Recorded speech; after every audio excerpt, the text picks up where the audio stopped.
Ang ating pag-uusapan ngayon, Senator Marcoleta, ininsulto ni BBM kasi si BBM ay gumawa ng independent body para imbestigahan ang flood control projects na kung ano-anong kaikikan ng mga sino-sino ang nag-take advantage sa pera ng taong bayan. Well, yan na, nagsimula na ang awayan. Marami ang ayaw kay Marcoleta na mamumuno sa Blue Ribbon Committee.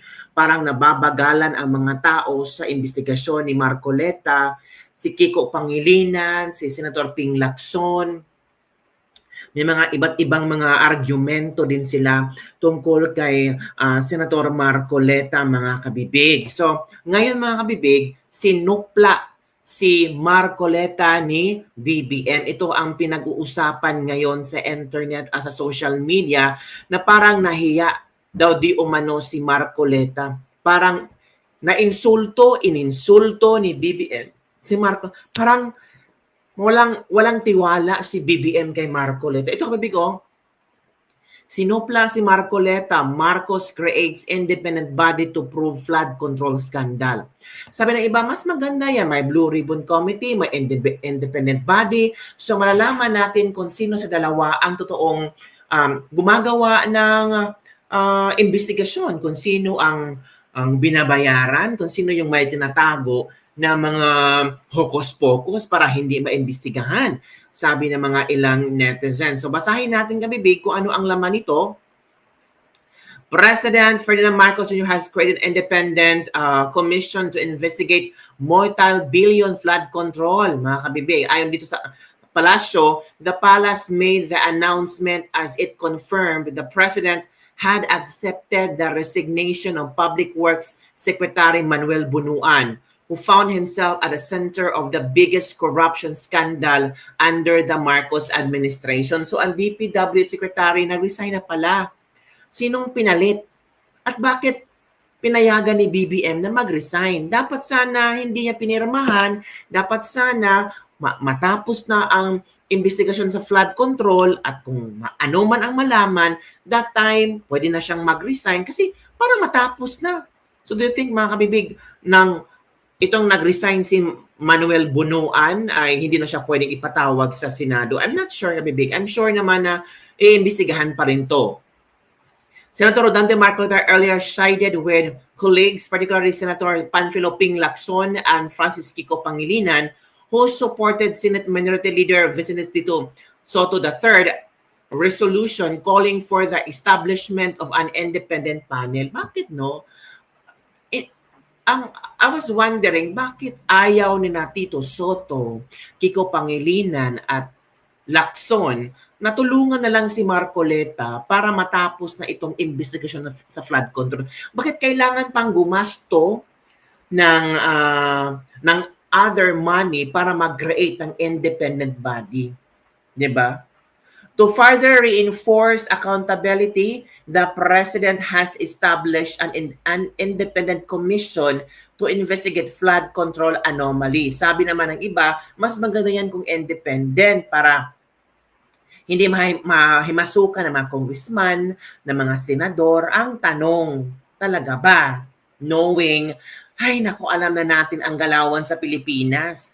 Alam na natin ang galawan ng mga politiko. Gagawin lahat para lang hindi matawag dito, masabi na merong ginagawang kabalastugan sa flood control projects, di ba?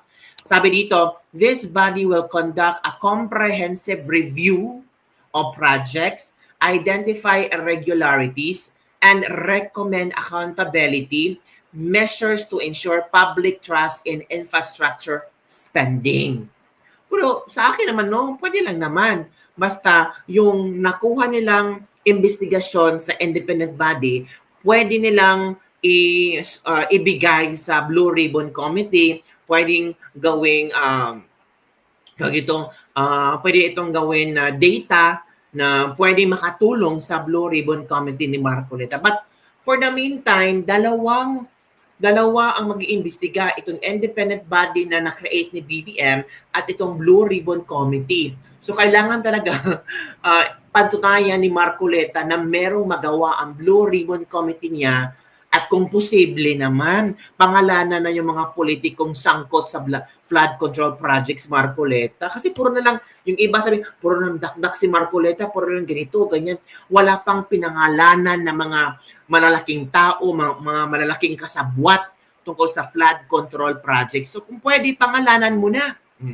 Marcoleta said he felt slighted by Pangalinan's call for a separate commission since the Senate Blue Ribbon Committee, which the neophyte senator chairs, had already begun its own probe into allegedly anomalous projects of the Department of Public Works and Highways. So parang ramdam ni Marcoleta Banana, parang na-insulto ako, 'di ba? So ngayon, mas ma-insulto si Marcoleta kasi ang presidente na si BBM na talaga ang gumagawa at nag-create ng independent body. Independent body para mag-investigate sa flood control anomalies. Yan. So, pinakabibig, ang nangyari ngayon, ano kaya ang feeling niyo ni Marcoleta? Baka sabihin ni Marcoleta, pinagkakaisahan yata ako. Parang nagsanid puwersa na yata ang lahat. Parang ipapakita nila na wala akong kakayanan. Na parang ano ba ang ginagawa ko? 'Di ba na kasi simula pa lang ng tawag dito ng investigasyon, parang hinisgahan na ako na wala akong magawa at walang patutunguhan itong Blue Ribbon Committee tungkol sa flood control projects. So ito kabibig, ito yung posisyon ni Marcoleta tungkol sa tungkol sa reaction ni Ping Lacson. Ito sa tuntunin ng Senado kasi pag ang isang subject matter ay natalakay na, bawal na yung gagawa ka pa ng sarili mong papapahayag. Parang uulitin mo yung mga bagay na dapat sana doon na ihayag sa naunang pagtalakay. Hindi akma yun. Dapat sana ay sumama na lamang siya doon sa committee. Kahit di ka naman miyembro doon, pwede ka namang magtanong. Yun ang epal siguro, yun ang pasikat. Tinawag ni Rodante Marcoleta na pasikat si Ping Lacson. Sabi naman ni Ping Lacson, ayaw ko ng away. Pero kung aawayan niya kami, aawayan ko rin siya. Naku, mag-awayan na sila kabibig. Ano ba naman yan?